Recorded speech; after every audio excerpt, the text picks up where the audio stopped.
This conference will now be recorded. I'm going to quickly go over our webinar objectives. We are here because we want to equip students with practical strategies to navigate the college admission process, discuss applying for financial aid scholarships, and share relevant college information as a result of COVID-19. So at this time, I'm going to turn it over to Dr. Murray. I want to thank you all for joining us this morning. Again, my name is Christie Murray, and I am happy to join today to talk about college planning strategies that I hope will help you in your college pursuits. I also want to introduce Cassandra Chambliss, who will talk briefly about our Alpha Kappa Alpha sorority, our Psi Psi Omega chapter here. We're located in Stafford County, and we want to talk to you about our partnership with Stafford County Public Schools, and she'll share more about what we do in the community. Cassandra? Good morning. Can you guys hear me? Yes, we can hear you. Okay, great. I bring you greetings on behalf of Psi Psi Omega chapter of Alpha Kappa Alpha Sorority Incorporated. Our chapter was chartered in June of 2014, and we basically provide community services in Stafford and both Stafford and Fauquier counties. Our goal is to assist high school juniors and seniors through the college admissions process. And Psi Psi Omega, also referred as PPO, we are also sponsoring a set of college planning and college funding books and workbooks to each Stafford County high school. So you all will have those available at the high school for reference purposes. I am the Target 1 chair in Psi Psi Omega, and that target deals with historically Black colleges and universities and the college admissions process, or we say #CAP. We are looking to do something different this year. We invite you to join our CAP program. It's a free application and process for you to join. We are accepting all high school students, preferably in Stafford and Fauquier counties, to join us. There's an application available, and the website is listed on the screen. If you have any questions about the CAP program or the applying and joining our program, please reach out to me. My information is listed on the screen. One of the things that we're looking to do is work with students throughout the year and invite the students to special events and we want to give the students personalized support with different aspects of the college applications process, including working on college applications, SAT and ACT registration and preparation, essay writing, assisting with letters of recommendation, talking about financial aid and scholarships. So again, our CAP program applications are due by February 28th. We encourage you to go ahead and go to the website, fill out an application, and partner with us at PPO in Stafford, Virginia, to help you be successful in joining and getting into college. The other thing I'd like to share is, as a part of this whole effort with the college admissions process and working with the students behind the scenes and having some one-on-one partnership with the Psi Psi Omega chapter, I wanted to at least make you aware of some scholarships that we have available in Psi Psi Omega. We have awards. We have high school senior scholarships. We have a service leadership scholarship that's $1,500. I think HBCU, and that's Think Historically Black College and University scholarship for $1,500. And we also have a new scholarship that we're issuing for arts majors. So those students who are interested in majoring in the arts can apply for that scholarship. Additionally, we have for a high school senior or continuing high school student, we have a vocational / community college scholarship for $500. And lastly, we offer a $1,000 scholarship to a continuing college student. And the deadline to apply for our Psi Psi Omega scholarships are March 31st, and you can visit our website to get information about eligibility and applications. Now, I'd like to turn the mic over to Dr. Christie Murray, and she will proceed further. Thank you. All right. Well, good morning again. Hopefully everybody can hear me. So before I get too far gone, I want to make sure I'm back off mute. All right. So outstanding. So thank you and welcome again for joining us. One of the reasons why we love to work in the community is because we recognize the value and the need to help students understand how to get accepted into college and to graduate debt free. And I've been doing this for a number of years, and I actually decided to published two books, one on college planning strategies I wish someone had told me, and one on college funding strategies I wish someone had told me. So a lot of the things that you'll hear me talk about today are from those books that you'll see me reference and hear me reference. So I want to tell you a little bit about myself. So back in 1993, I too was a high school senior. And let me know in the chat if what grade you're in, if you are a sophomore, junior, senior, and even give me a shout out with whatever high school you're going to, students currently. But I was a senior in 1993. And at that time, I was definitely interested in going to college. And I had a set of older twin sisters who were in college at the time already. They were my older sisters. And I went back to my parents after many college visits. And I said, hey, look, Mom, I'm really interested in going to Hampton University to major in electrical engineering.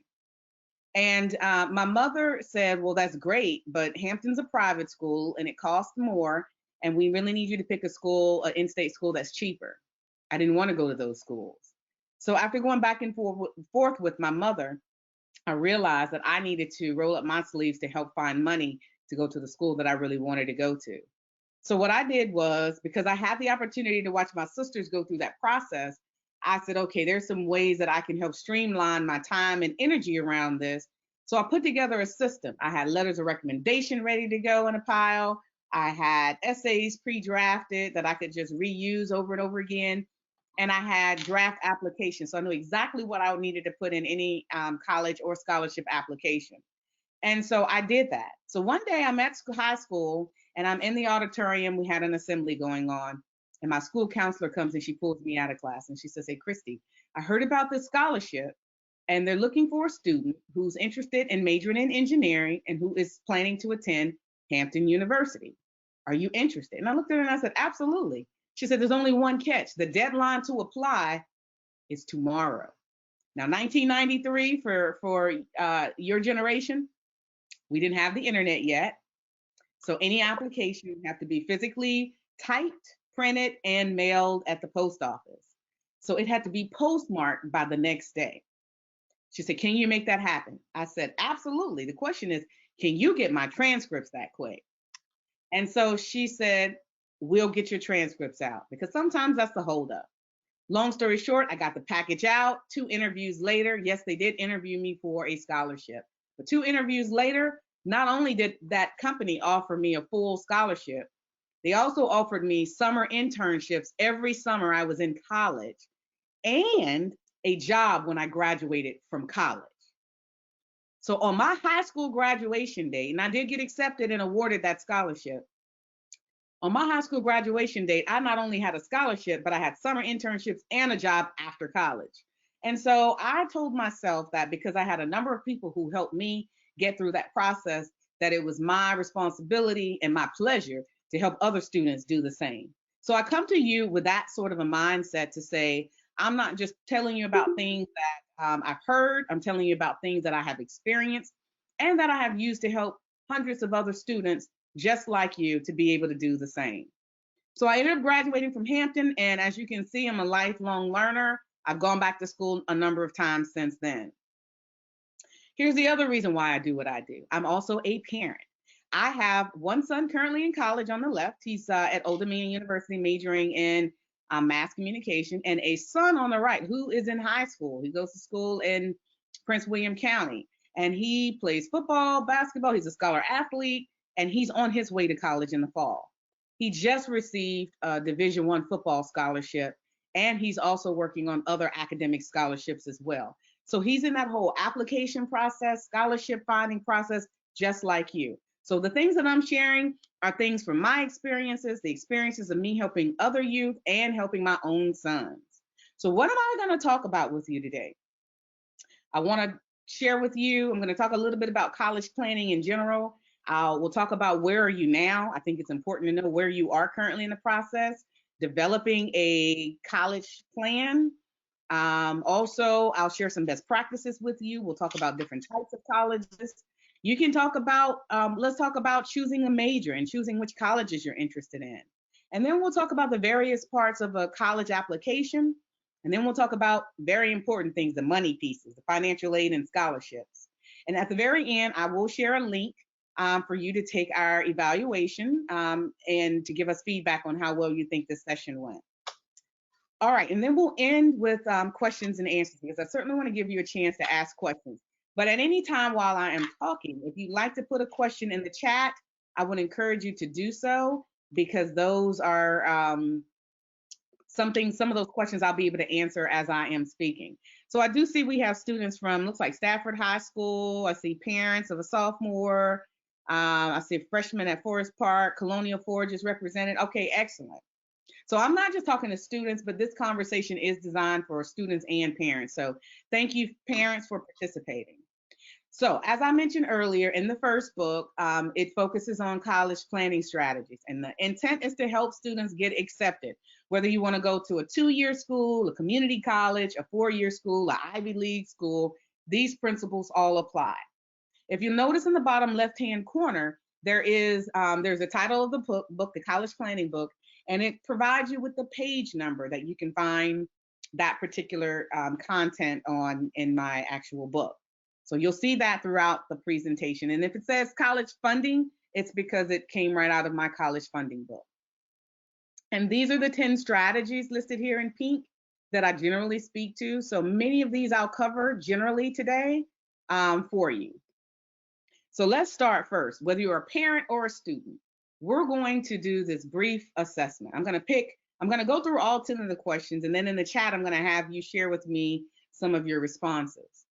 So this is what I call a where are you now assessment. Where are you, or where is your child if you're a parent? So the first question, what is your child's or student's current grade point average? Parents, do you know your student's grade point average? Students, do you know your current grade point average? If you do, type yes in the chat. You don't have to share what the GPA is, but just type generally yes in the chat if you do. And then true or false, only students with a high grade point average get scholarship. Number 3, what's your school counselor's name? Let me know in the chat if you know your school counselor's name. Okay, great. I'm seeing yes. That's very important, because those are individuals who build relationships with students every day and are best suited in the high school to help them to get access to information they may need. Number 4, what's the process for obtaining official transcripts? Do you know the transcript process at your high school? Number 5, true or false? What's the best time to apply for college? Is it in the spring of your senior year? True or false? Number 6, what are your top 3 college or university choices? Number 7, what are your top 3 college majors? What are you thinking about majoring in? Or what is your child thinking about majoring in? Number 8, true or false? Most colleges and universities prefer the SAT over the ACT. Number 9, true or false? Average grades in hard classes are better than A's in easy classes. That's a good question. And then number 10, true or false? And this one I do want you to put in the chat, parents and students. Social media accounts and your online reputation does not matter. True or false to number 10?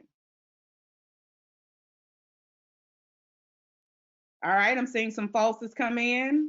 Excellent. That is absolutely correct. And this will be probably the only time you hear me talk about this in the webinar today. So let me just hit on it. You have to treat social media, whether you're an adult or a student, as your personal brand. What you put out there into the atmosphere and out into the cloud, you cannot take back. So I tell students generally, how you show up in 3 ways matters: in person, on paper, and online. And so that online piece, many students don't realize, but school officials, admissions officials or scholarship entities, they're Googling students, they're going to these different social media platforms, and they're making decisions about students based on how you're showing up. Oh my God, he's using profanity. He's degrading other people. She's doing X, she's doing Y. She doesn't have any clothes on. All those different things, and they're deciding whether or not you fit into their school environment. And the question is, you get to control what that looks like. What is it you're putting out there, and what do you want to put out there for people to know about you? So you get to control that. So I also want to go back real quick before I move on and touch on a couple of other points. Know who your school counselor is and manage your grade point average. Parents, and I'm in the same boat. So even as I say this, after every semester, when grades come out, I reach back, I look into the Navient system in Prince William County, or it may be different in Stafford, but I log into the system and I want to know what my son's updated grade point average is. You cannot influence or manage or improve what you don't know. If they need help in classes, if they need to rearrange schedules next year, you have to be tracking on those things so you can guide them in the right direction.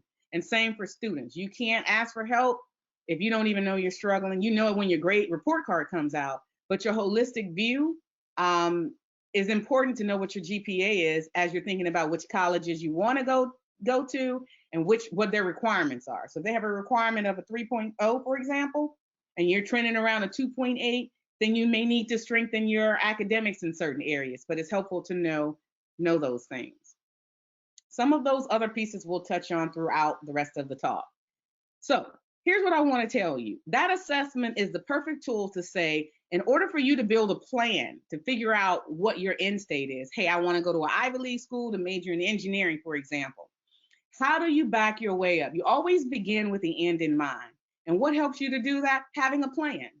So when you figure out, I want to do X, Y, and Z, put it out, write it out in a simple but effective way. And I stress simple. It doesn't have to be overly complicated. Write down your goals. What type of goal is it? How much is that goal going to cost you? Because I'm sure your parents, I'm sure that's very important to you as you try to budget for some of those things. The start date, the end date, when do you need to have it completed by? And then measure your progress. Hey, I'm 75% complete. I'm 100% complete. I haven't even started yet. Pay attention to those things and then celebrate those small accomplishments as you make those throughout your journey. Costs, I'm going to go back to that, are very important because what I realized with my senior this year, he applied to 13 different schools. And when I did the math on the application fees, it was probably close to $950, almost $1,000 just in application fees. So as a parent and as a student, having respect and showing, respect for your parents, you want to make sure that you are thinking about it, not just from I need to have these things done perspective, but also how much is it going to cost me and or my parents? So something to consider. So the other thing I do, please let me know in the chat if there are students here or parents, if you're representing your student, let me know what grade level they're in. I didn't put the timelines in for 9th and 10th graders, but I certainly have them in the book and I can provide them with you later. Okay, I'm seeing some juniors, one freshman, good. So I do have this junior and senior checklist. So what I did in my book and what I usually do, and it goes in hand with what we talked about previously, putting together a plan. So how does this timeline help? These are the things that you need to be thinking about doing. The plan is where you think about executing them. You put those things on your plan in the order in which they need to happen. But this is what I want to introduce you to. Have a plan and know what needs to happen when. That will give you the ability to be the most effective with your college planning endeavors. I always encourage students, and this applies to juniors and seniors and also sophomores. I see Carolyn has a sophomore. Keep your grades up. Make sure you understand what your high school requirements are. Every semester I'm checking grades. We already talked about that. If you don't know the process to get transcripts at your high school, I would encourage you as a sophomore or a freshman even to find out right now. Here's why. My son goes to Forest Park High School. Here's how their process works. I have to first fill out a parent release form. They'll give me, my son will bring home a form. I'll sign it, he'll sign it. They won't do anything else with his transcripts while he's at high school unless they have that on file. I check that box. Then he gets close to his senior year. He has to go into the Navient system and pick each school he wants to attend and request transcripts. That's step 2. Then he has to pay for those. I think you get maybe the first 5 or 7 free, transcripts free, but after that, it's maybe like $5 for each one. Then he has to physically pay for the transcript. That's step 3.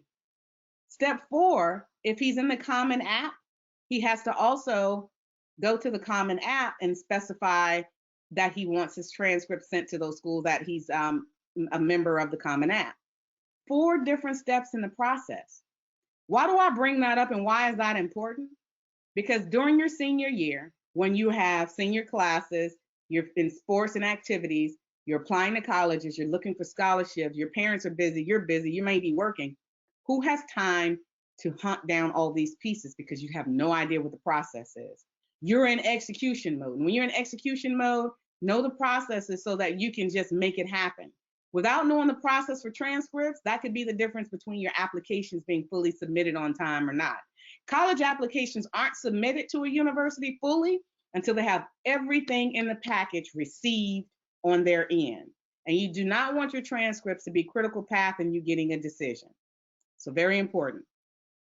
I also remind students to stay involved in activities. I know it's been difficult with COVID, but as much as possible, try to find organizations that are offering virtual community service. One of the things I'm thinking about doing with some of these webinars is giving students community service credit for attending. Let me know in the chat if that's something that you think is a good idea. I haven't done it yet, but that may be another way to get community service and to stay involved. Some schools do have sports and other activities starting to open up a bit more now. My son had his first high school football game last night, in fact, so he's still able to participate in sports. But those are some of the things that don't lose sight of just because we're in a COVID environment right now. Also, if you are a junior, you should be thinking about which colleges and what majors you're thinking about. You should be researching and visiting colleges. Even virtual college visits are options for you at this stage with COVID. So use this as an opportunity. And why? Because later on, you'll hear me talk about during the summer, you should be using your time wisely to get ahead of some of these essays and some of these college requirements. All right. Also, I'm going to talk about updating your scholar profile. It's a 1-page resume, but I'll share with you more about it. But you should be doing that your junior year. You should be doing it actually.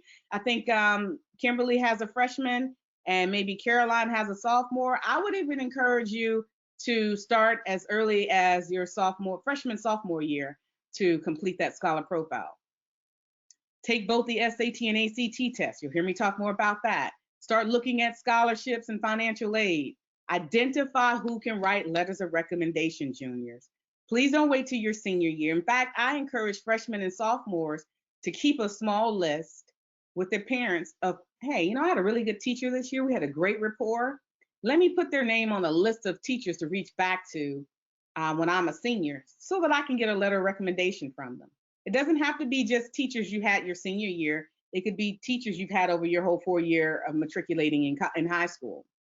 Also, and then athletes. I have sons who are student athletes, and so I often tell students who are athletes to make sure that they're paying attention to NCAA eligibility by going to their eligibility website and making sure they're meeting all those requirements as well. You don't want to wait till your senior year to find out they have requirements. And seniors should do all of those things. They're a bit further along in the process. I don't know if we had any seniors on our webinar today, but what I would encourage seniors to do is some of those same things.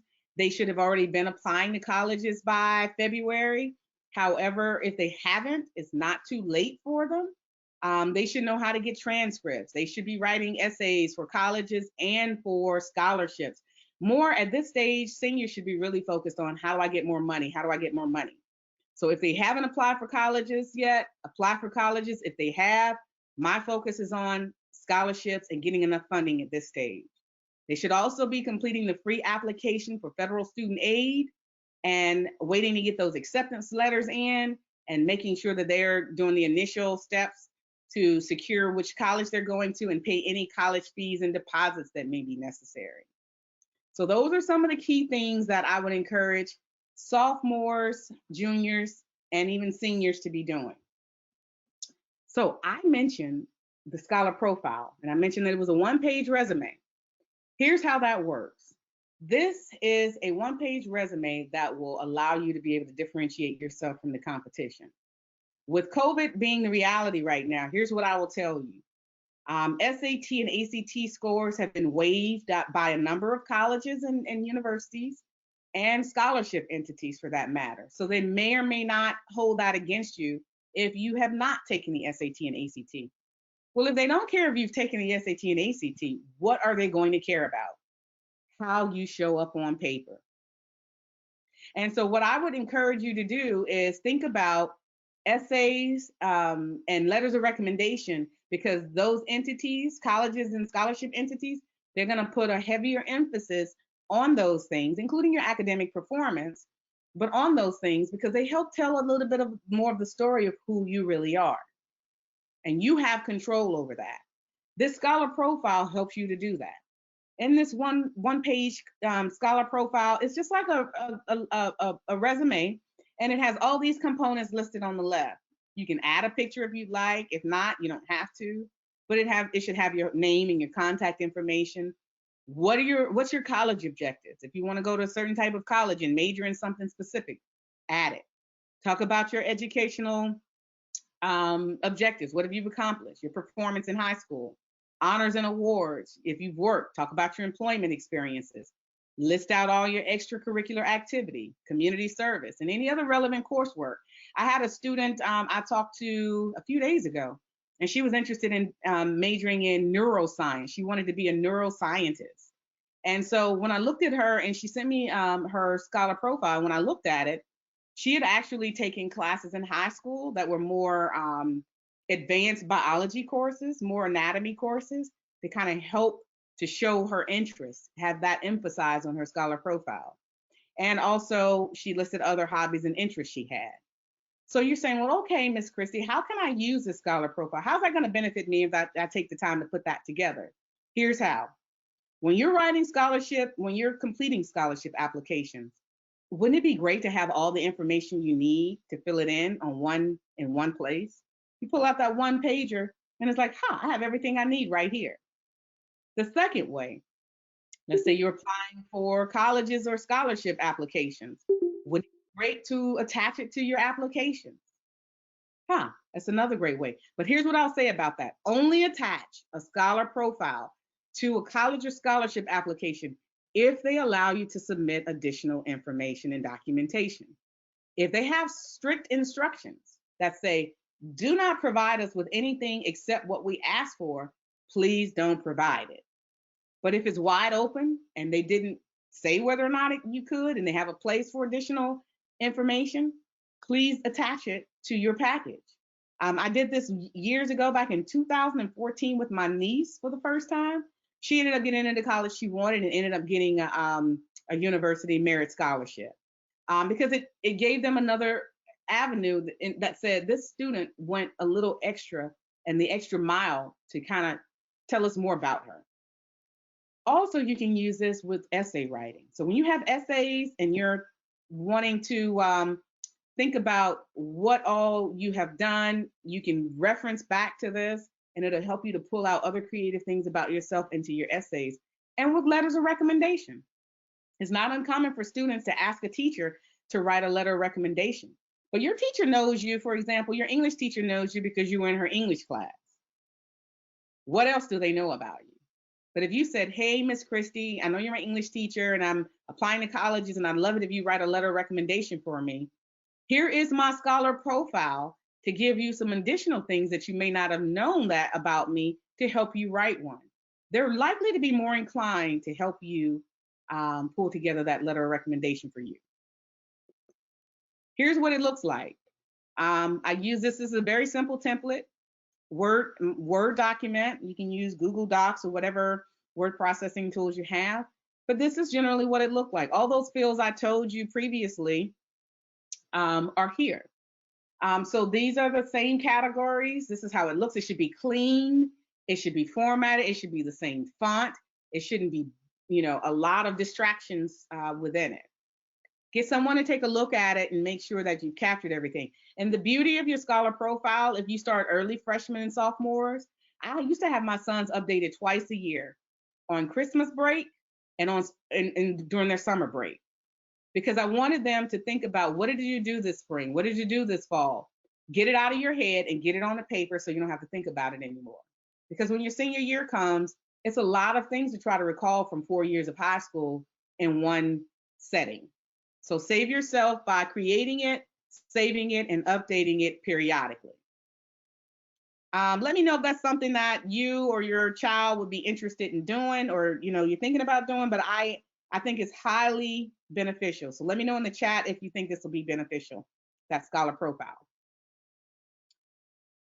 Okay, great. Carrie says absolutely. Kimberly says yes. Okay, great. Thank you, Cassandra. So next I want to talk about choosing a college major or degree.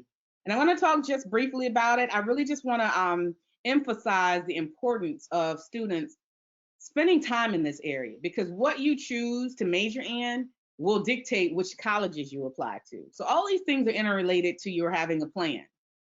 You should be thinking about what you want to major in based on what you do well, what you're interested in, what you value, what your passions are, and when you have natural abilities or interests. Get assistance. Ask people around you. Parents, ask your children, what is it you're thinking about majoring in? And if they don't know, or they have a major but they don't know anybody who works in that field, try to find people to introduce them to in that field, professionals, so that they can ask them good questions and make a more informed decision. And have them do some online research. I would encourage students to be careful about over specializing. And what I mean by that is, the more narrowly focused your field is, the more difficult it will be if you want to change and maneuver into something else. I talked to a parent last night at my son's first football game this year, and she said her son was thinking about going to Virginia Tech and majoring in, it was either mechanical engineering or he was thinking about aerospace engineering. And either one of them would be outstanding. I'm all for STEM professions. And I said, well, a mechanical engineer can still do aerospace engineering type activities and still work at NASA, for example, because everybody needs a mechanical engineer. And if he decides he doesn't like aerospace or aeronautical work, he can take that mechanical engineering degree and do so many other things with it. That's what I mean by over specializing. But I'm not saying not to do what you absolutely think is important to you, or pick something you really want to choose, something you really want to do. I'm saying be very conscious about what that looks like if you decide to shift directions later on. That's my key point. And then take advantage of online tools to help you with your college research. I listed Princeton Review has a site where you can browse different majors. I thought it was a good resource to use and just really start to get more familiar with different type of careers and different type of majors. And then make a small list of those that you're very, very interested in after you've conducted research. So we've talked about the type of majors, and there's a whole host of different majors. I generally tell students that when they say, well, what are some of the areas that I should be thinking about? I would say pick a major where there's a demand. You want to fill a gap in society. Where is there a need? What do you enjoy doing, and how do you fulfill a need at the same time? So think about that in the context of doing the research. And also, as students are doing research, have them think about the earning potential in those career fields. I know a lot of people get uncomfortable when you say, well, it's not always about money.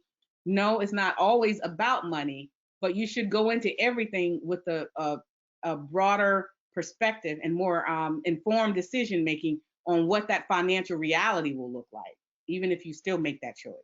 So at least understand the financial realities of what you're deciding, and not spend 4 years in a major and say, oh my God, I'm only going to make $13,000 a year doing this, versus $60,000 a year doing something else that you might have enjoyed had you known that earlier. That's my point. All right, so next we're going to talk about the types of schools. So now you've picked a major. Let's just take the mechanical engineering one, for example. And now that student says, well, which schools have mechanical engineering programs, and who has the top engineering programs? Well, you need to know what you want to major in to be able to do the type of research you need to pick an effective college. So therefore, you want to start with that major. The good news is there's over 2,000 colleges in the United States to pick from. Not all students want to go attend a 4-year school. So some things you want to do, if somebody wants to be an electrician or an HVAC professional or plumber, then maybe a vocational or trade school may be warranted.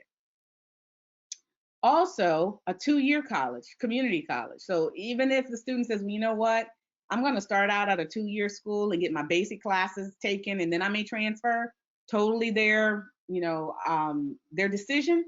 But certainly do the research on the different types of 2-year schools. And the same with 4-year schools, where you can obtain an undergraduate degree, a bachelor's degree at the end of your 4 years.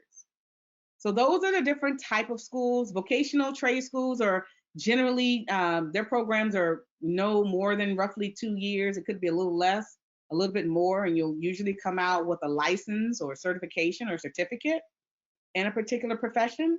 2-year colleges and universities or colleges, usually you'll graduate with an associate's degree and then bachelor's for a 4-year school. Now, as you're thinking about schools and types of schools, there is a differentiator between a public school and a private school. And I think it's important to talk about those. Public schools are generally funding, or they get a large amount of their funding from state or federal government sources. They're usually larger than private schools. Many are in-state, and the in-state students usually have a tuition rate, and out-of-state students have a tuition rate, and theirs is usually more expensive than those who live in the state. So if you're in the state of Virginia and you pick an in-state public school, you'll probably get a better tuition rate than your friend in Kansas who wants to come to that same school here in Virginia. Now, the difference between a public school and a private schools, they generally do not get majority of their funding from government entities. They do a lot of raising their funds, depending on alumni support, donations, endowments, that sort of thing. Many are nonprofit in nature. They usually have just one tuition rate. There's usually no in-state and out-of-state tuition. So make sure you know the distinction between the two, because private schools also are usually more costly than public schools. So as I talked about in my story, I had 2 sisters attending 2 public schools at the time. And here it is, the third daughter in school wanted to go to a private school. My parents said, hey, that costs more money. You got to figure out where to get that from. And so that's one of the reasons why I'm helping you to think about that as you're thinking about choosing schools.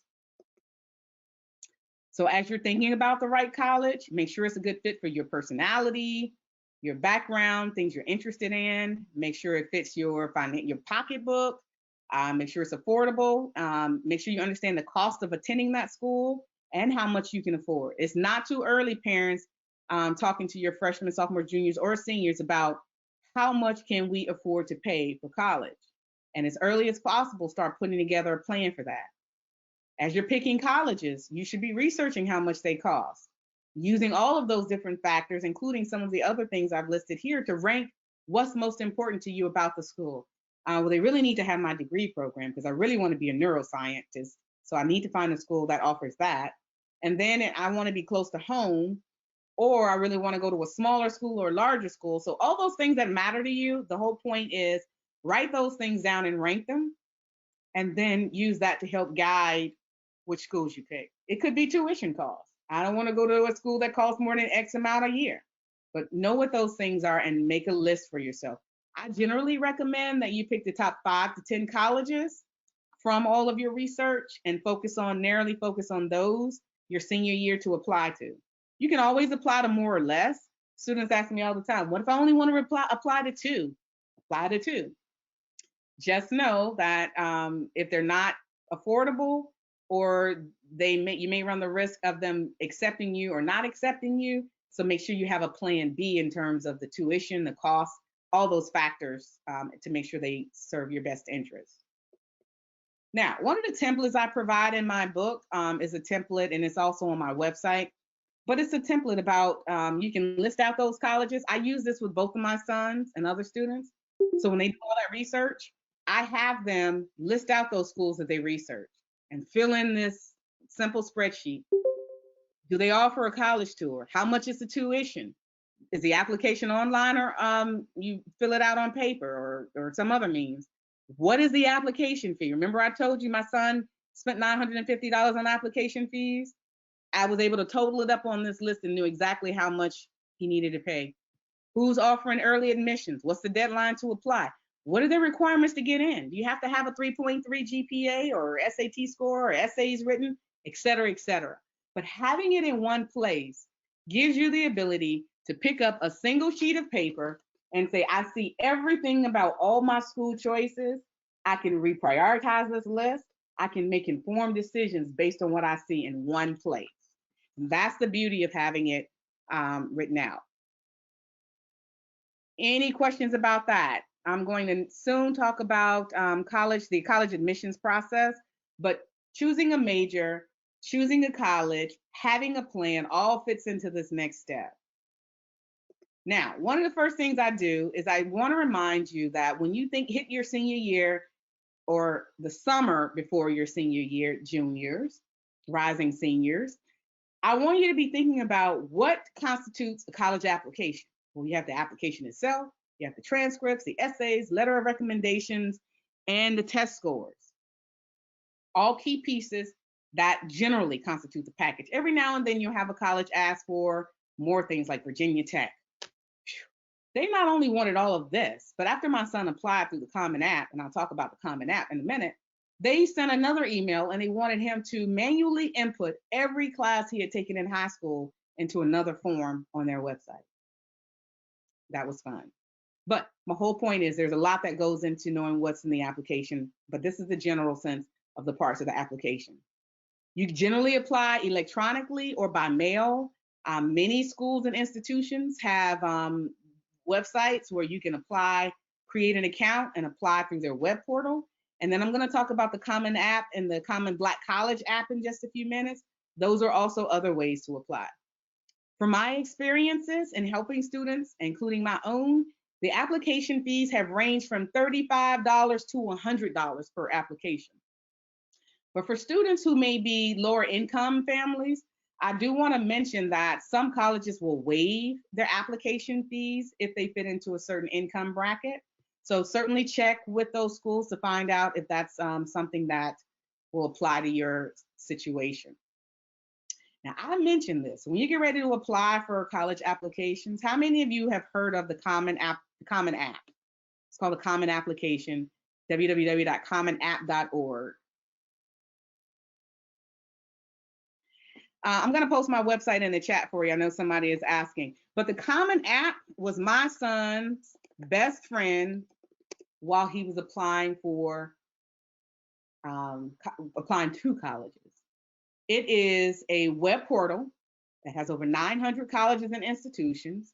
He created an account and a profile. Once he created his profile with all his personal information, his school he went to, academics, the whole 9 yards, he was able to research all those schools we talked about previously. So what I recommend is when you create your, when you're thinking about choosing colleges, create a Common App account and use that to help Google the names of the school or search the name of the schools in the Common App, and it will give you their requirements.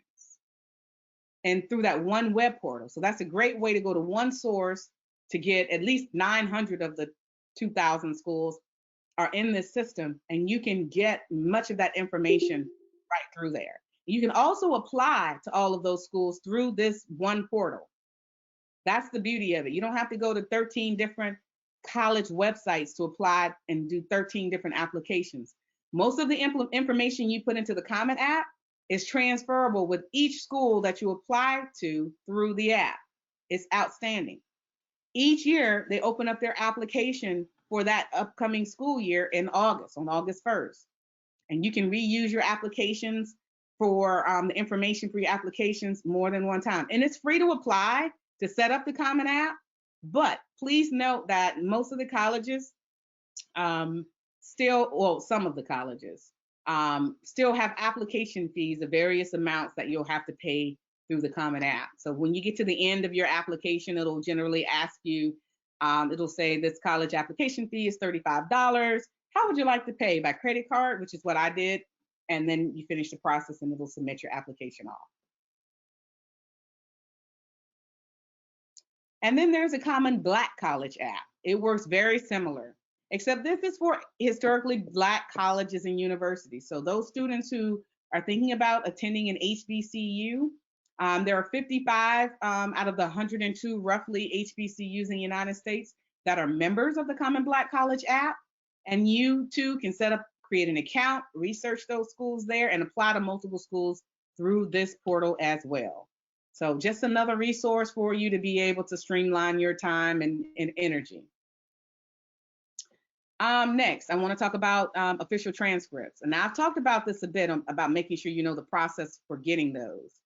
But I also want to make sure that you recognize that you likely will need official transcripts for both college applications and scholarship applications. So make sure that you're not just thinking, "Whew, I'm done with that once I'm done applying for college applications." No, you're not. Many scholarship entities still want to see official transcripts. Sometimes they'll allow you to submit unofficial transcripts, but mostly I'm seeing a trend with official transcripts. During COVID, though, many of those entities are allowing electronic applications for scholarships, and they're accepting unofficial transcripts. So that's something to consider. Also, double check to make sure when you do have your high school send out transcripts, make sure they sent them out on time.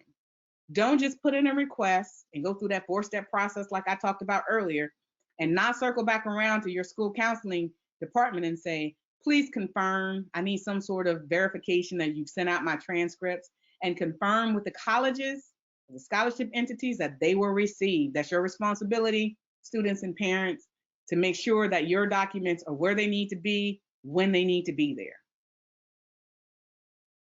Next, I talked about essays and letters of recommendations earlier. And what I do want to share here is there's 2 types. Generally, we always think about essays and letters of recommendation when we're applying to colleges. But guess what? You also need them for scholarships. So when you're asking people for letters of recommendation, you need to be asking for 2 types. One, because I'm applying to colleges, and one, because I'm applying for scholarships. And the messages in them are different. So you need a PAL for colleges and a PAL for scholarships. People who write letters of recommendation for colleges are answering the question, why do you believe Christie is a great candidate to get accepted into our college or university? On the other hand, with scholarships, the question is, why do you think Christie should be awarded our scholarship? So what I had my son do is ask the same teacher for both and just tweak it slightly. Keep the dear line. So dear scholarship entity, dear college admissions office. I would encourage you to not include the exact university's name unless they ask you to, because you can use it over and over again. It'll save you a lot of time, and you won't have to keep going back to ask the same teachers 13 times for the same letter of recommendation and the same signature. And even get their permission to make a copy of the letter and reuse it as you may need to. They would be happy to not have you come back 13 times if they knew that that was an option for them. So first, I'm going to talk a little bit about essays. When you are writing essays, there's a lot of great information in my college funding book. I did that on purpose. Most people say, well, why do you spend so much time on essays in a college planning book? Here's why. Most colleges, because they're not accepting the SAT and the ACT test, are putting more emphasis on essays. Most scholarship entities are putting more emphasis on essays. This is how you are going to differentiate yourself. Whether you want to go to an Ivy League school or you're trying to get a scholarship for $40,000, not everybody with the highest GPA will get admitted, and not everybody with the highest GPA will get the scholarship. They're going to look at who you are behind your academics. That might get them to the door. It might get them to consideration, but it's not an automatic guarantee just based on grades and test scores. Here's how you differentiate yourself. One, as you're writing your essays, don't run from them. And you'll hear me say that over and over again when I talk to you. Please encourage students not to run from essays, especially now during COVID. But in general, I wouldn't advise it. Draft essays early. My juniors, my rising juniors and rising sophomores, and seniors. Make sure that you use your summertime wisely. There is no reason why you can't get most essays written during the summer. Write them, revise them, get someone to proofread them. Take advantage of online proofreading resources like Grammarly, for example. and get those essays written and saved on your computer so that you can reuse pieces of them or entire essays. Do you know how many essays my son recycled this year? He probably have written 4 key essays, and every time somebody asks him for an essay with a different slant, we go and reuse material from previous essays. So it's not time lost when you go through that exercise. Follow directions with your essays. One of the things that will eliminate you from the running is not following directions. Pay attention to details. If they say type it, type it. If they say stay under 500 word count, stay under that word count. But the key differentiator is to make sure that you are doing exactly what they ask for and nothing more and nothing less. Certainly not nothing less. Adhere to their deadlines. And if they ask you to write on a particular topic, please don't go off on a left tangent. Stay focused on the topic. Be concise, be thorough, but stay on that topic. And when you're writing, it's very important to talk about yourself. This is your time to celebrate you, to celebrate and highlight your accomplishments in a way that says that's a storytelling kind of a mode. I like the storytelling mode with essays because it gives you an opportunity to be creative, maybe add a little humor or even a little seriousness depending on the topic. I started an essay one time and it said, it was a leadership essay. And I said, I ran for senior class president and lost. That was the first line of my essay. What did that do? It likely it probably prompted them to want to keep reading. It's like, wow, what was that like for her? So I just went on to briefly describe how that made me feel, how I thought I had better leadership skills, and how I strengthened myself, how I overcame that, and what I learned about myself. Once you do that little storytelling about you, then bridge that into what do you want to do with your leadership, or what do you want to do to make a difference in your community, in your surroundings, in society. It has to be more than just you. You have to go a little bit beyond you in an essay, in my opinion. So think about those things as you're writing an essay. Also, I would encourage you to know that essays have 3 key parts: an introduction, a body, and a conclusion. And so structure your essay in an organized fashion, because if it's all over the place, your whole package is going to get put to the side. I'm going to get a headache. Other people are going to get a headache reading your essay, and they're going to just put it off to the side. And they may not pick it back up again. Also, there are 10 areas here that I have seen essays are requested, instructions for essays to be written. These are the themes. I'm not going to talk about them. You can see them here on the screen. Leadership is a big one. I'm seeing a lot around financial need right now. I'm seeing a lot on community service, and I'm seeing a lot on personal statements. I know, at least with my son, going through this process this year myself with my son, those are some of the themes that have stuck out. Creativity and innovation, because he's a STEM student, he's majoring in computer science. I'm seeing a lot of essays on innovation for STEM sort of professions. But these are some of the things I definitely want you to be mindful of. Also, as a reminder, at the end of my talk today, I have a list of YouTube videos that I've put together. I highly encourage you and students and parents to watch the one that I have on essay writing. It goes into this in a lot more detail to help when you're ready to write essays. Also, applying to colleges means getting letters of recommendation. Make sure that you get recommendations for both your college applications and scholarships. Ask teachers, school counselors, coaches, employers, community leaders, people you have a great rapport with, or people you know who would be writing a strong letter for you and saying a lot about who you are. Reach out to those people, make a list of them, and use them to help sell the story of who you are. Here's what I will do. I would not only, let's see what's on my next slide. I'm going to go to the next one. I encourage students to give people enough time. When you request someone to write a letter, please give them enough time to write a good letter for you. Don't wait, don't back them up to your deadline and say, oh, I have to get this application in tomorrow. That's not appropriate, unless it's something you just learned about, and then you can explain that extenuating circumstance. But if you had more time and you just procrastinated, that's not acceptable, and it doesn't show respect for other people's time. So give them enough time. Make sure that you give them the deadline in which you need their recommendation back by, and offer to pre-draft a letter of recommendation form. Let me pause on that. I'm gonna start to turn that green, that one line green. And here's the beauty of that.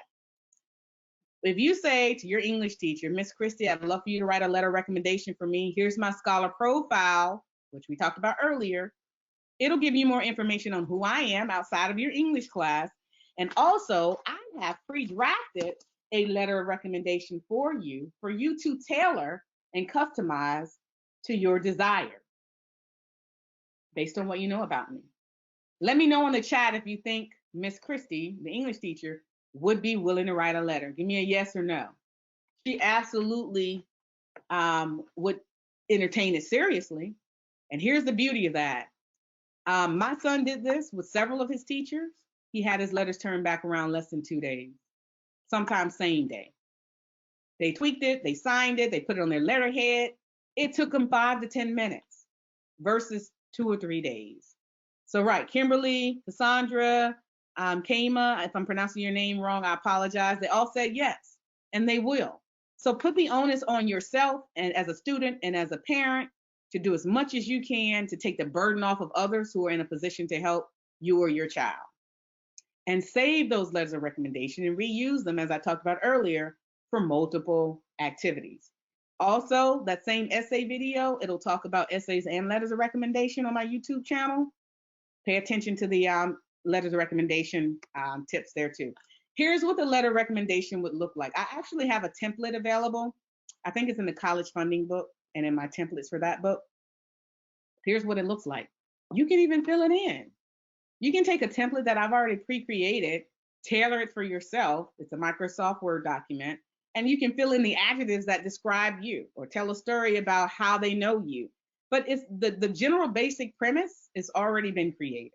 And I think that could be very valuable. All right, so that's letters of recommendation.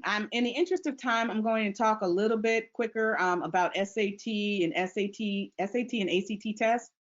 One, I just simply want to say that if you have an opportunity to take either of these tests during COVID, I would encourage you to sign up and still take it, because even though some colleges may be test optional and they may not require it right now, they are still using them for merit scholarship purposes.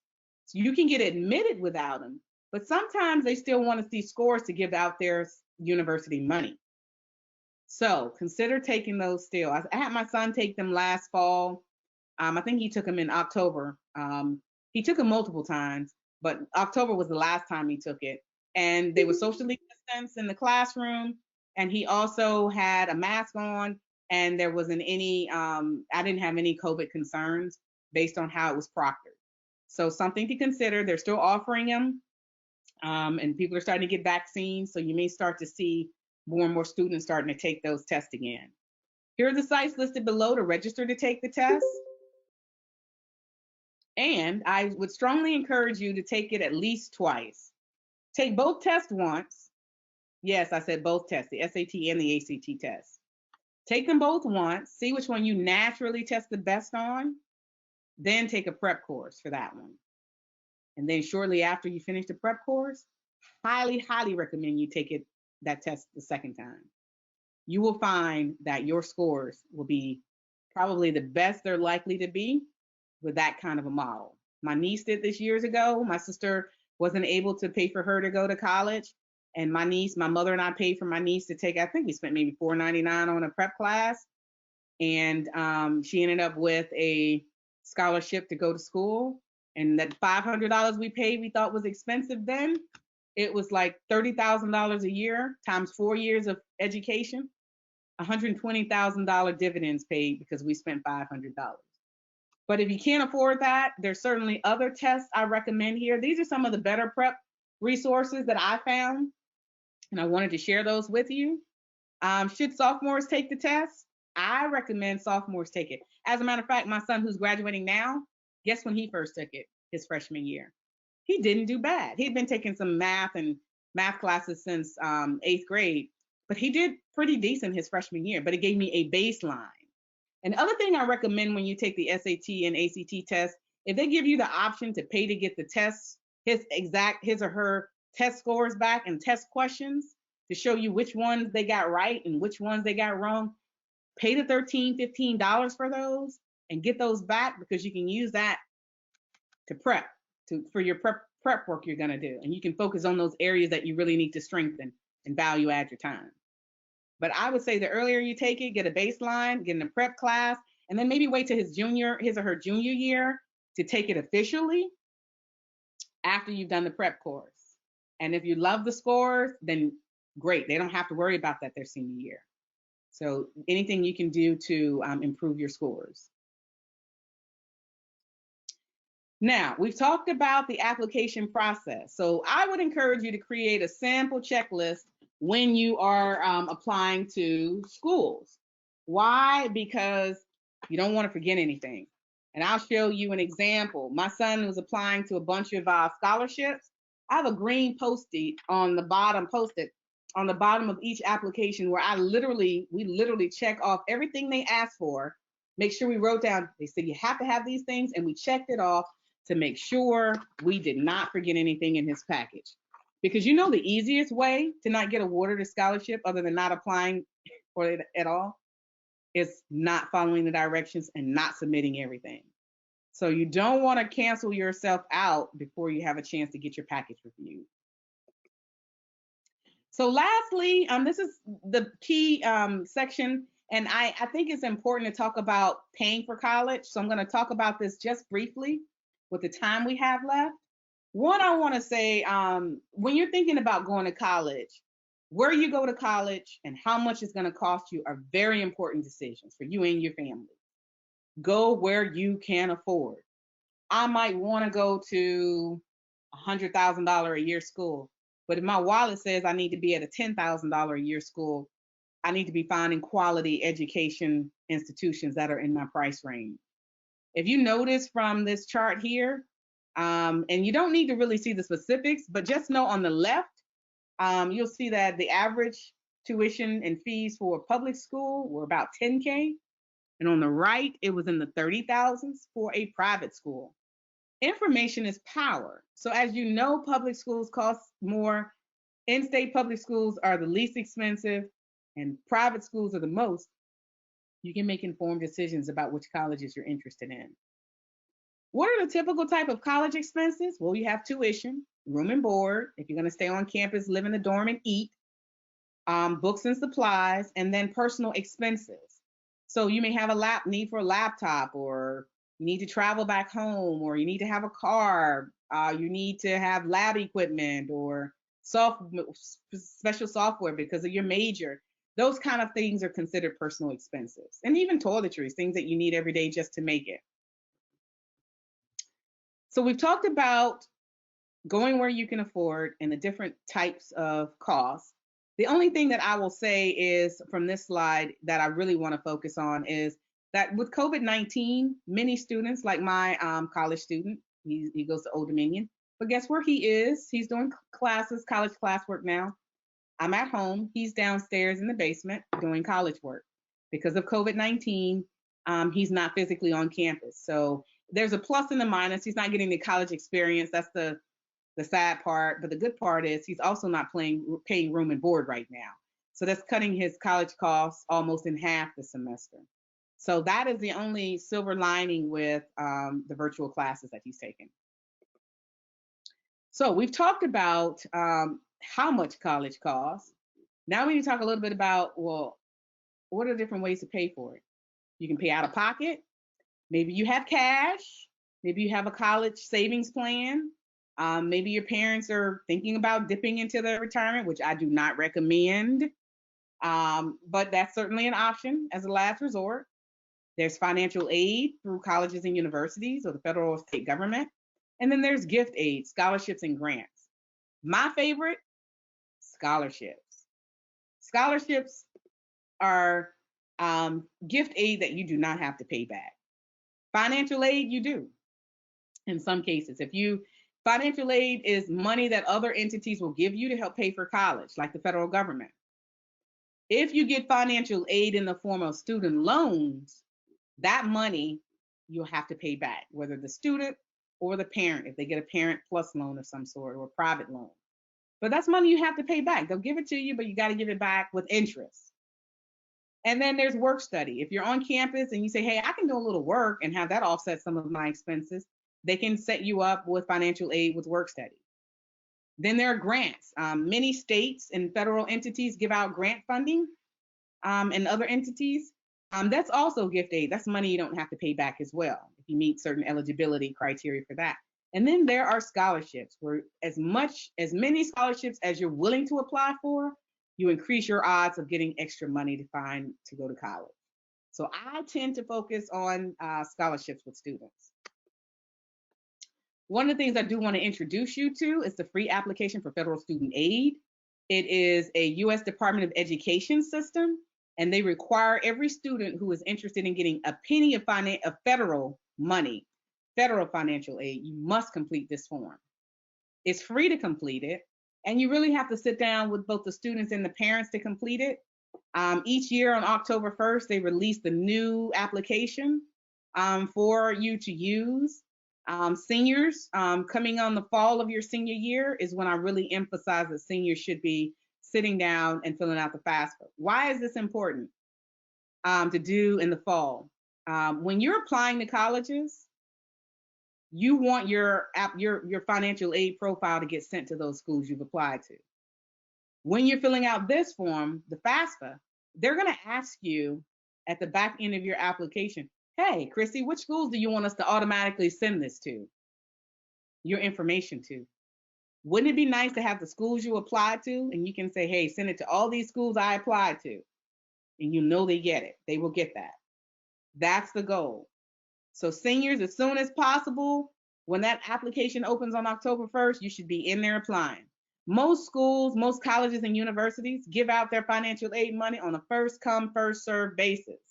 So students who wait to apply for either college acceptances, or for the financial aid here, the FAFSA, the longer you wait, the less time you have to get some of that money that's available.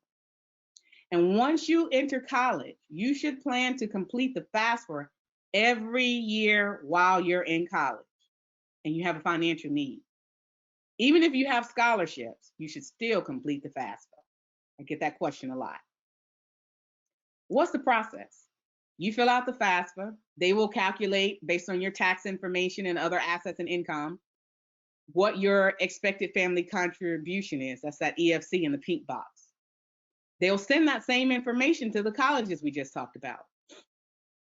When it's sent to those colleges in the green box, the colleges they'll take that information and they'll run their own calculation and say, aha, we're going to send Christy this award letter describing what financial aid our university is going to offer her.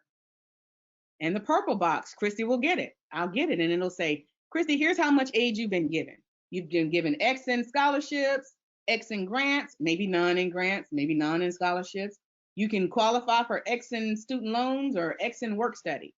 It'll be a snapshot of what you qualify for. And then you'll have to, in this orange box, make the decision, do I have enough money to pay for that school that I said I wanted to go to, or am I short? If you have enough money, fantastic, that's great. But if you don't, then it's time to look for some more money. So that you don't have to pay out of pocket. And that's where grants and scholarships come in. So juniors, Christine, you're asking, so juniors apply this October? Absolutely. If your junior now is a rising senior in the fall, make October 1st, put a calendar alert on your calendar, apply for the FAFSA, absolutely. So, as I talked about, if you have a financial need, you should be looking at scholarships. These are different types of scholarships. I started doing these TikTok videos, and one I just did is someone asked me a question yesterday about, oh, I make too much money, my kid can't get a scholarship. That's not true. There are different types of scholarships. There's need-based scholarships, lower income families who have more of a financial need. They may have to demonstrate it by showing their tax paperwork and their W-2s to scholarship entities, but there's certainly scholarships for those who have a financial need. Even with colleges and universities, They set aside money for students who have a financial need as well. And there's merit scholarships. It's purely based on your academics. You have a high GPA? Do you have great test scores, for example? Well, what about students who may or may not? What can they apply for? Interest-based scholarships. It's based on your talents, your abilities, your activities you participated in. Band scholarships, sports scholarships, ROTC scholarships, military scholarships is on my list here to talk about too. So there's a whole host. If you basket weave, if you're left-handed, right-handed. I had someone ask me recently, what about if you have disabilities? Absolutely. There are scholarships out there. If you name a category, I challenge someone to name a category that they don't think there's a scholarship for, and I guarantee you I can prove them wrong.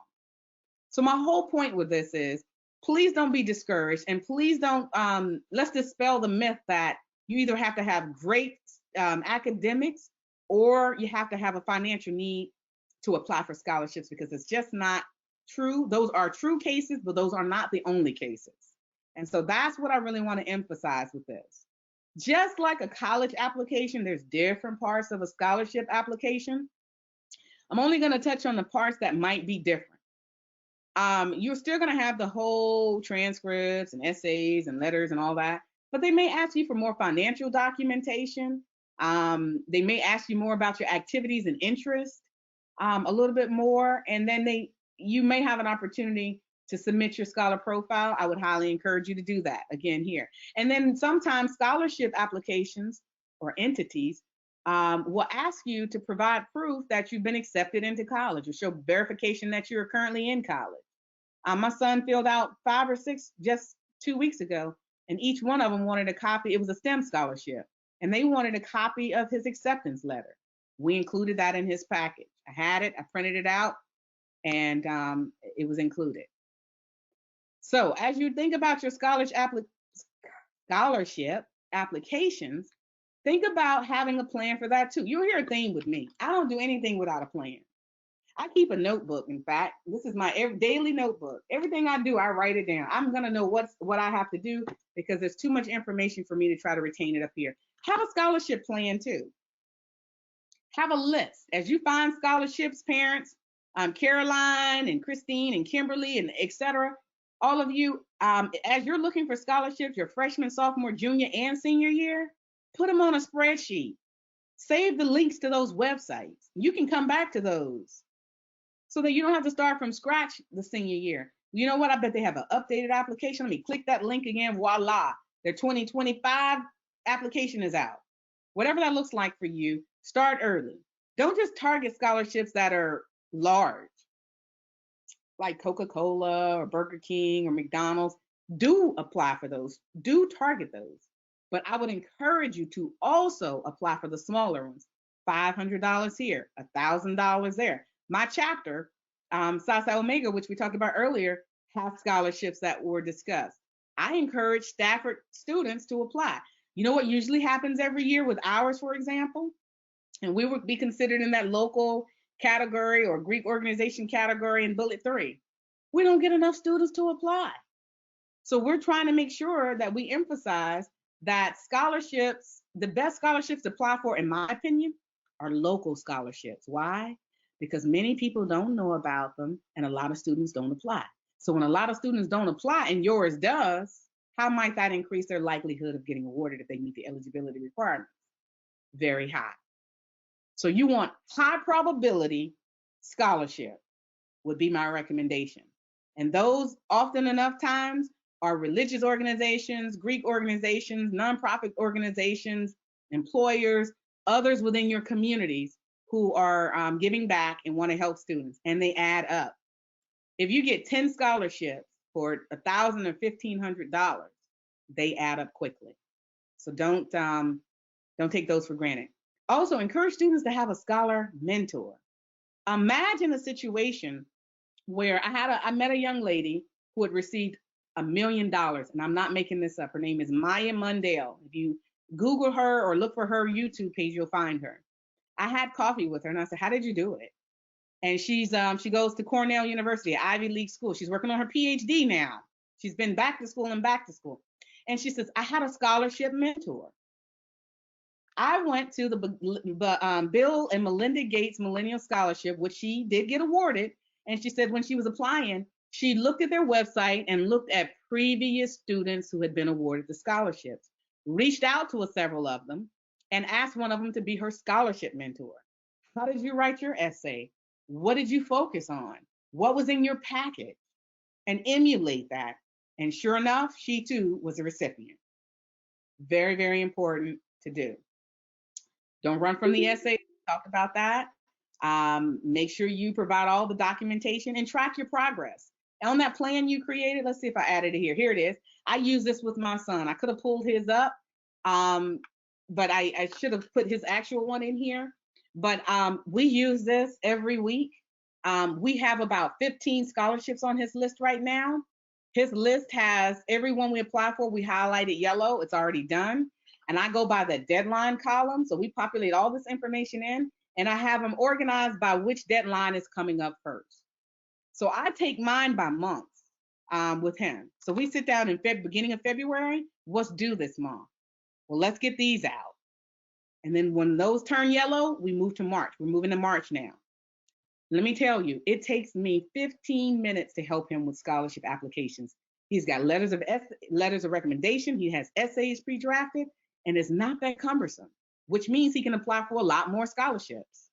So I would encourage you to get organized and have some sort of tracking mechanism in the works.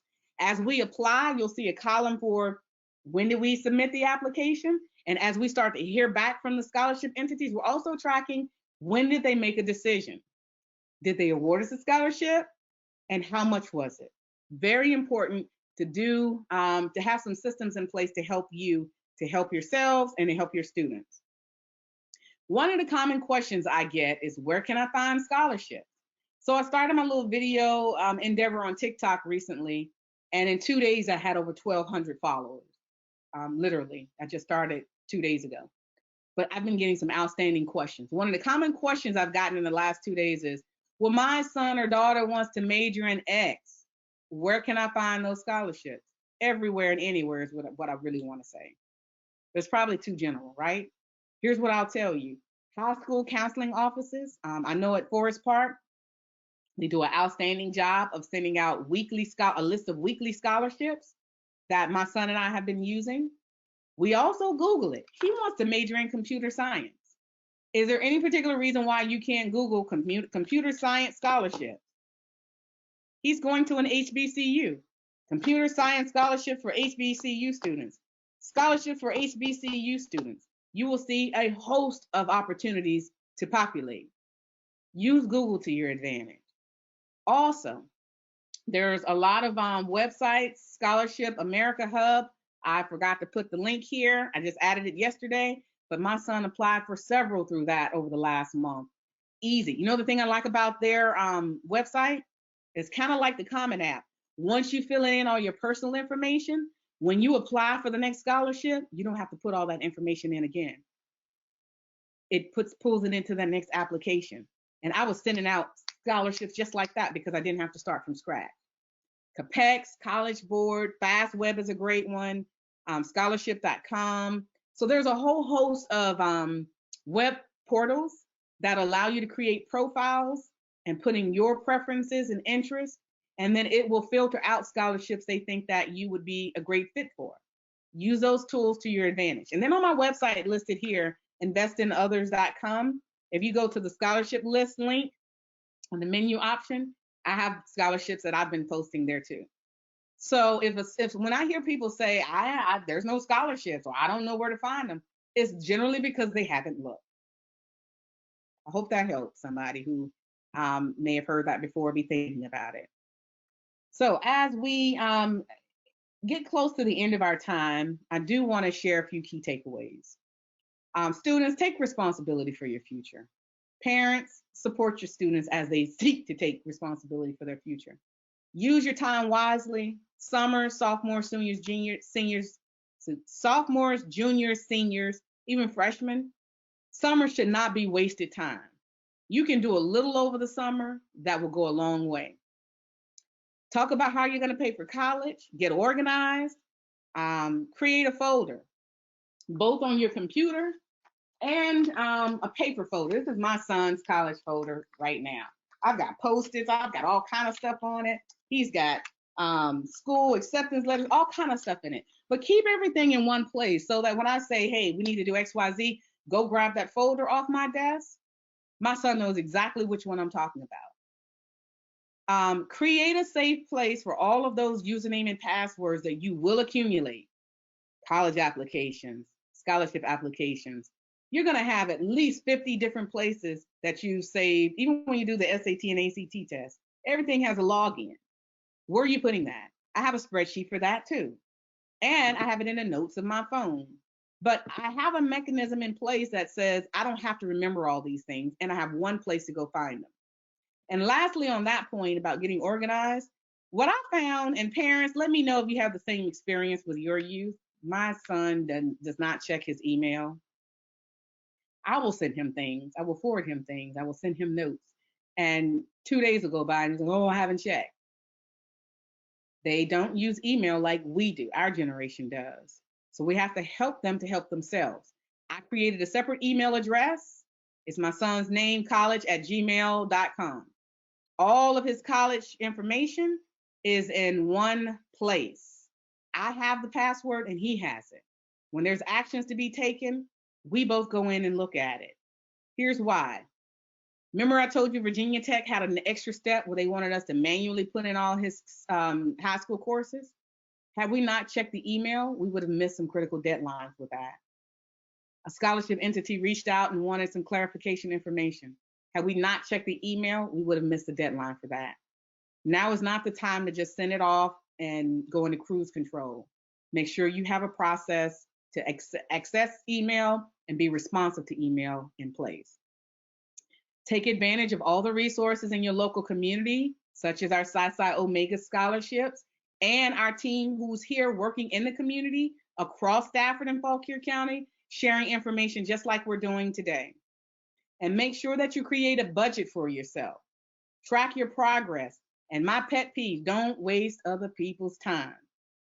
If people are willing to help you and your children and they say, hey, I'll write a letter for you, but send me the scholar profile by Friday, please don't send it to them on Saturday. Send it to them early, like on Wednesday or the same day they ask you for it. Because the earlier you can get them what they need, the better they can help and support you. And always, always say thank you to anybody, a school counselor, anybody who's helping you throughout this process. It goes a long way. So with that being said, I am concluding. Hopefully you can stick around for just a few minutes for questions. But I do want to point the two books that I talked about earlier, the books and workbooks. I have workbooks that go with my books. A lot of the templates that I talked about, I created this myself. But it has a workbook that goes with it, has a checklist in it, etc. The plans we talked about, all those things, even the templates for the scholar profile, they're all in it. But you can find those on my website. It's my only point, if you want to know where to find those. Also, I'm going to send you the pieces of this presentation with some useful links that hopefully you'll find beneficial. I would seriously encourage each of you to take a snapshot of this screen, follow me on Facebook. For most parents, most kids aren't on Facebook these days. Twitter, Instagram, and I'm new to TikTok. I'm really excited about that. But I'm finding the conversations I'm having with people on TikTok are unbelievable, and they're different from where I'm having conversations with anyone else right now. So follow me because I'm posting videos and other tips as I'm learning new things on those platforms. And lastly, these are the webinars that I talked about earlier that we're creating. We have a whole suite of webinars on different topics on my website. So check those out. We did some recently with North Stafford High School. We just did one on the 10th of February with North Stafford. So we're posting all of those videos for your use. Now, with that being said, I do want to encourage you to, let me take this out of, I want to encourage you to complete our survey for our webinar because your feedback is very important. And I just wanted to do that to make sure I shared that link with you. As we get information about from you on what you need, students, on what they'd like us to talk more about, we're able to bring more webinar and talk about different topics of interest to you.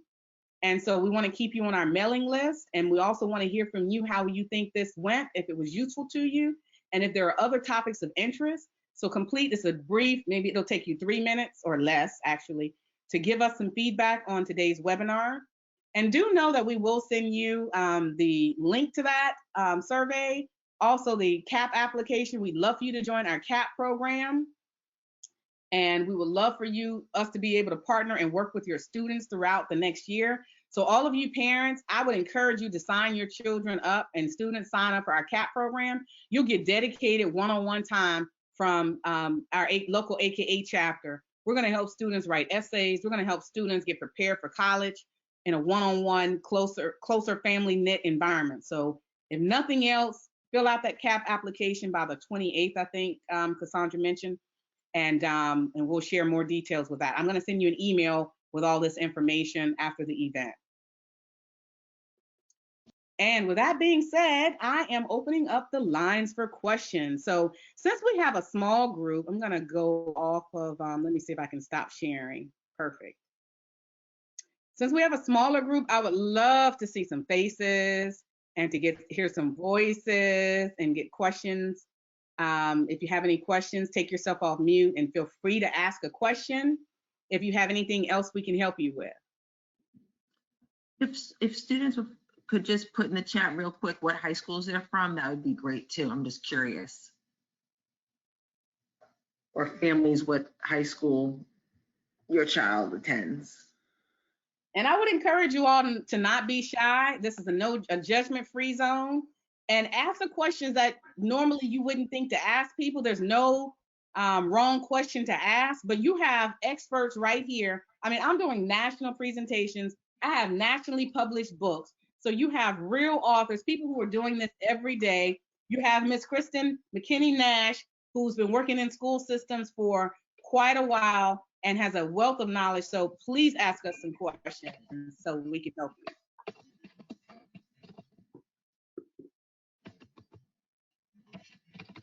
Anyone? Any brave souls? And if you don't feel comfortable asking verbally, put it in the chat. Okay. Are the scholarships from your sorority open to non-Black students? Absolutely. We are not discriminating. We're here to help students. We want to help you to get to school, get to college, and graduate debt-free. So Miss Carrie, absolutely. Apply, apply, apply. I appreciate that question. And that information will be given to your school guidance counselors, that scholarship information. Those scholarships are due March 31st, and the updated letters should be posted by the end of this week. And Kristen, can I just add one thing about the scholarships? If I'm not mistaken, our scholarships, the only requirement for the scholarships is that you have to be a Stafford or Fauquier County, attending a Stafford or Fauquier County school. That's it. Yep.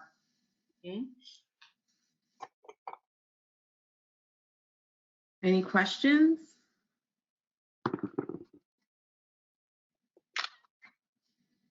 Any others? Okay, well, here's what we will tell you. We're going to yield you back the remainder of your day. We very much appreciate you taking the time to participate. We do have a session tomorrow night at 6:30. Encourage your friends and family and other students in you're in classes with, share it in your classes and let them know that we're going to do the exact same talk tomorrow night at 6:30, and it's not too late for them to register for that event as well. Dr. Murray, this was phenomenal. This was absolutely phenomenal. I'm very impressed and very proud. So it's phenomenal. Thank you. Oh, we have a question or two. Hold on, excited.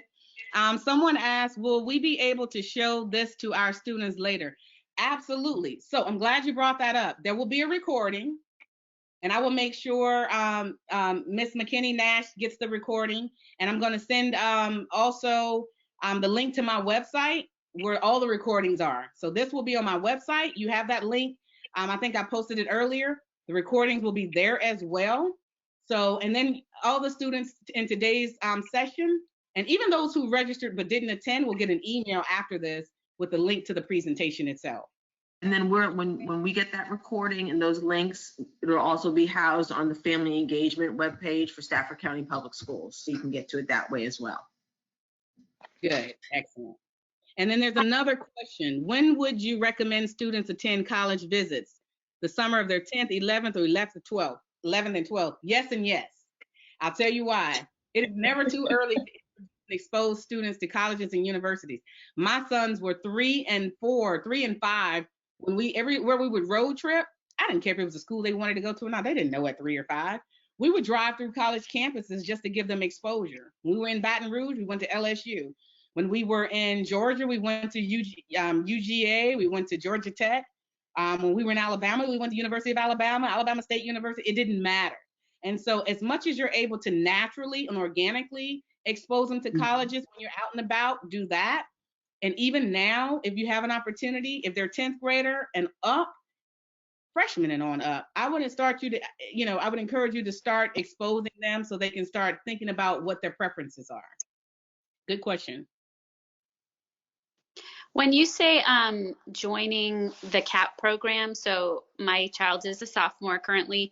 So if we register for CAP program right now, then we just are in the pipeline to receive all the information and to get info on all the services you guys provide throughout the remainder of high school and in preparing. So it's not a bad idea to register for your program now. Absolutely. No. So yes, you would register now. Okay. But when you register now, we will embrace your child into our family until they graduate from high school. Okay, and just to confirm, because I'm one of the people who was viewing on my phone, I had car drop off during this, and I was listening in the car, so I couldn't see the slides. But did you say the registration deadline currently is this Sunday, the 28th? It is Yes. the 28th, correct. Okay. All right, thank you. And any student who joins our CAP program, we're going to not only invite them to these kind of webinars, but we're going to have dedicated events for them, where hopefully eventually when things open up, we can meet them face to face. We can have a workshop on how to write an essay, give them more dedicated one-on-one attention, answer one-on-one questions. And Stafford is blessed because we've got a lot of great experts here who can help in so many different capacities with that. We're going to host student panels, giving them a chance to hear from current college students so that they know what college life is like. We're going to bring in professionals with a myriad of different professions so they can ask questions about different professions they're interested in and learn more about them. So we're really going to try to have a holistic approach. We're going to do some self-care things. How do you, mental health care, and also how do you take care of yourself now and when you get to college, all those different things, how to do internships. So we really want to build a cadre of students in Stafford County who can really, we can really work with and watch them grow over the next 3 to 4 years. We want to track, Carolyn, for example, when your son or daughter graduates from high school, we want to be just as excited as you are. When they get scholarships, we're like, woohoo, high five, because we're going to feel like that's our baby too. That's what we want for our CAP program. So we invite everyone to join. Kristen also put the College Board is hosting virtual tours by region throughout the spring. Thanks for that, Kristen. So there's a lot of virtual tours. Even if you can't get out and you're not comfortable getting out, I would certainly encourage you to take advantage of many colleges are doing virtual tours. And if you go to the Common App, I think they'll even tell you who's offering each school that you're looking at. They'll tell you whether or not they're offering virtual tours. We have a question. When do you recommend we start applying for scholarships? What year are you? I think it's Karima. Hope I'm saying that right. I think I got it right this time. Put in the chat if you're freshman, sophomore, I can't remember from earlier. But here's what I would say. You're junior. It's not too early to start applying for scholarships. In fact, it's not too early to look, because what I found in my search with my son, there are entities who are giving out and accepting applications from freshmen, sophomore, juniors, and seniors. So as a junior, there are some scholarships. You can even Google scholarships for juniors in high school. They'll come up for you. And if you can apply, there's no reason why you can't apply early. So it is not too early. Now, as you hit your senior year, I encourage seniors to start applying from day one. this summer. Whenever the application opens up, start applying for scholarships. After your college applications get submitted, you ramp up your scholarship efforts exponentially because you're not competing with getting applications out anymore. So I, like my son, he's applied to all the schools we're applying to. I'm not spending any more money on applications, but we are applying for scholarships. We're hitting them like 10 a week, 10 a week, 10 a week. We're trying to increase the, and he already has a full scholarship, but anything can happen with a sports related scholarship. And he's very athletically talented too. So we want to create some balance with that. But he's going to be applying all the way through his senior year until he graduates from college. Scholarships are not just for high school seniors. You can apply for scholarships your entire time you're in college. So I would encourage students to continue to do that. If you don't get enough money your first year, please don't get discouraged. When you're in college, you continue to apply for scholarships because people are still giving out money for continuing students. I hope that helps. Christy, I wanted to add a plug about the scholarships because certainly our sorority, we have a scholarship that we issue with Psi Psi Omega. Local churches have scholarships. Other or Greek fraternities and sororities have scholarships. So I would encourage you to start early. Use Google, use your phones for more than Snapchat and Instagram, you young people. Google and try to find, the funding is out there. And a lot of times what we experience as an agency or entity that gives away funding is we find that there's usually not enough people to apply for our scholarships. The funding is there, but we don't have enough applicants. So take the opportunity to do some research, Google, put in information about what year you're in school, what kind of college or where you're planning on going, and see what comes up, because there's a wealth of funding out there and we are trying to give it away, okay? We just need you all to apply, okay? All right. Any other questions as we bring our session to a conclusion? All right. Well, I did put a reminder to complete our survey. We really would appreciate your feedback. Remind other peers in your peer groups and other parents to attend tomorrow's session. Yeah. It's going to be dynamic tomorrow night as well. So thank you very much for your time, and thank you for the opportunity, Ms. Kristen, for me to even come and chat with Stafford County students. So I appreciate this. This has been phenomenal. Absolutely phenomenal. Great, great. All right, thank you, everyone. Enjoy the rest of your day.